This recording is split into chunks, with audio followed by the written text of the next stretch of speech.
welcome back to the channel. Today we're going to talk about the most selling crossover SUV in North America, which is the Toyota RAV4. I have it here in the limited edition, so it will have the 19-inch wheels, 360 camera, upgraded sound system, leather seats. So we're going to talk about all that today and what makes this car special. Now before we get started, I want to give a shout out to Team Toyota Langhorne. They let me borrow the car today, so make sure to check them out. I'll leave a link for them in the description below. I'm your host Kareem and you're watching Garage Now.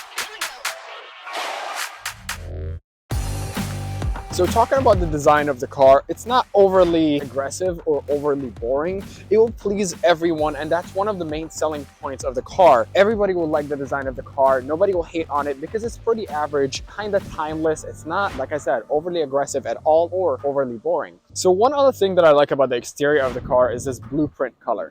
I've seen the red, white, black, and silver, and I really like the blueprint color. It's my favorite. It's pretty subtle. Other than that, it has those 19-inch wheels that look pretty decent, and they come with all-season tires as well.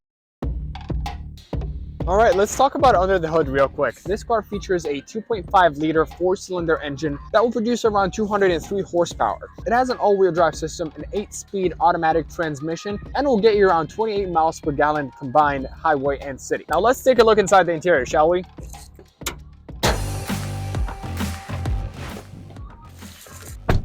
I've already adjusted the front seat to where I usually sit, and for reference, I'm 6'1". So sitting in the back, I have all the room I need in the world to sit here for hours and not complain. But other than leg room in the back, you have a decent amount of things going on. So you have leather seats that are heated in the back, as well as 2 USB-C chargers, 2 air vents. You have storage here, as well as storage here for your bottle of water or whatever you want to put in here. So I would say sitting in the back here for a few hours, I would say maybe a 7.5 or an 8 out of 10. Now let's talk about the interior in the front.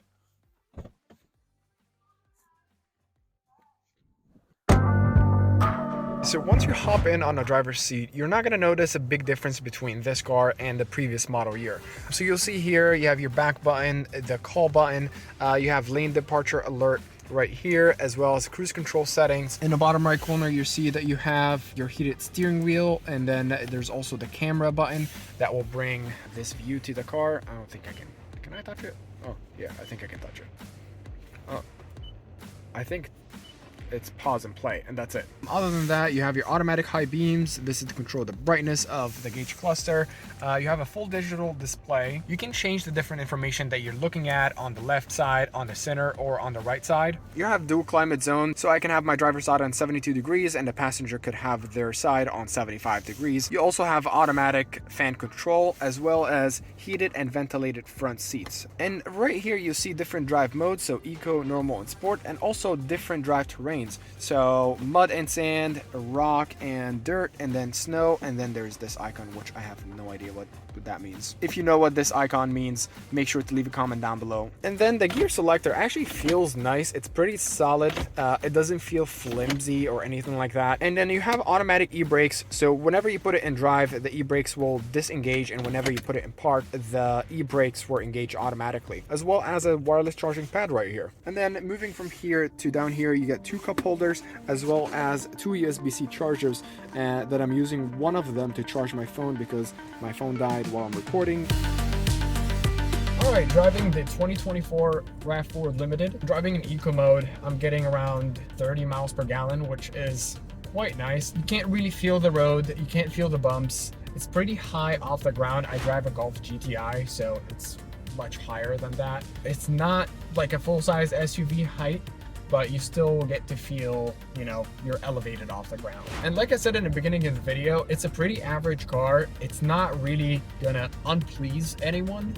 It checks a lot of boxes, to be honest. It has lane departure alert, blind spot monitoring system. It has memory seats, ventilated seats. You have a lot of space. It's a pretty comfortable ride. And overall, if you're gonna give it a score from 1 to 10, let's say as a daily commuter, I would give this a solid 8 or 9 out of 10. It's not really terrible on gas mileage. It's not a hybrid. Of course, a hybrid would get you maybe 40 miles per gallon, 37, 35, somewhere better than that. But this is not a hybrid, and at the same time, it's giving me like 30 miles per gallon, which is awesome. Now, if you enjoyed this video and want to see more car content in the future, make sure to like, subscribe, and hit that notification bell as well. And I'll see you guys in the next one. See you.